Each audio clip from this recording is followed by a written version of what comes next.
Hampas sa Kalabaw, Part 2. Pinagsakloban na si Juan de la Cruz ng lupa at langit, kundi nagtitiis ay walang magawa kung hindi magnitngit. Sa naglalakihang pinuno ng bayang tila ng gigipit, kaming mga taong dating nagtitiis ang pinagtitipid, samantalang sila'y parot paritong may magandang bihis, nakasusulasok sa tindi ng amoy ang pabangong gamit. Kay raming suhulan yaong nagaganap sa gawing itaas upang makamit lang mga pansariling hunghang na pangarap. Walang pakialam kung kaninong pera yaong winawaldas, ngunit tiyak namang ang bulsa ni Juan ang siyang nabubutas. Ano't kayo'y ganyan, palagi na lamang sa amin ang latak. 1 kilong bigas ay yaman na naming kapantay ay langit, subalit sa inyo ay inaapugaw ang pagkaing labis. Inyo ang biyaya at pagpapasasa sa naipong buwis, samantalang kami libag ang natira sa aming pagpapawis. Kung hindi putlain ay sunog sa araw sa matinding init. Ang dating lupaing kay lambot bungkalin ng mga kalabaw, ngayoy tumigas na't nagiging aspaltong di mapagtaniman. Parang dating mukha nung mga dayok-dok nagbait-baitan, ngayoy tumigas na at nabalot na ng mga kaplastikan. Pati mga ngiti ay kinakalboro sa harap ng bayan.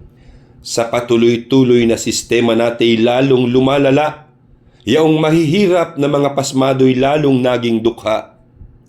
At ang mayayamang may kanser sa utak lalong nanagana, mamamatay yata si Juan de la Cruz ng nakatingala dahil sa sistemang tradisyon na yata dito sa ating bansa.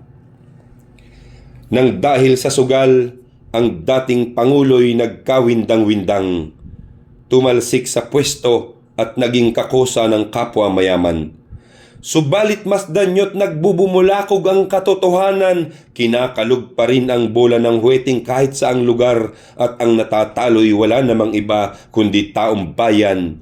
Ngunit sila pa rin mga nililitis ang nasa upuan. Habang kumakapal ang palad ni Juan sa maghapong gawa, kumakapal naman ang mukha ng ilang taong walang hiya. Kaya't ikaw Juan, wag kang uto-uto, wag kang padaraya, wag isapalaran sa sugal ang iyong pambili ng suka kung ayaw mong ikaw ang siyang maigisa sa sariling taba. Gumising ka Juan, huwag maging bulag, imulat ang mata. Dahil minsan sa iyong kawalan ng malay kaya mayroong sawa. Kaya mayroong lintang laging sumisip-sip sa iyong pagkatanga. Dahil din sa iyong pagpapaubaya kaya nagdurusa, kaya dumaramit lalong tumatakaw ang mga buwaya. Bumangon ka Juan, at huwag ka sanang magpatay-patayan kung ayaw mong laging ang iyong kalabaw ang ginagatasan. Kaya mayroong buitreng sobrang pagkahayok sa kaba ng bayan dahil alam nilang ikay palagi ng walang pakialam basta't may pagkait pantaya sa huweteng ayos na ang buhay. Sige Juan tamad, magpabaya ka pa't magpatumbok-tumbok. Baka magmalay kang sa sariling taba, ikaw ang masunog.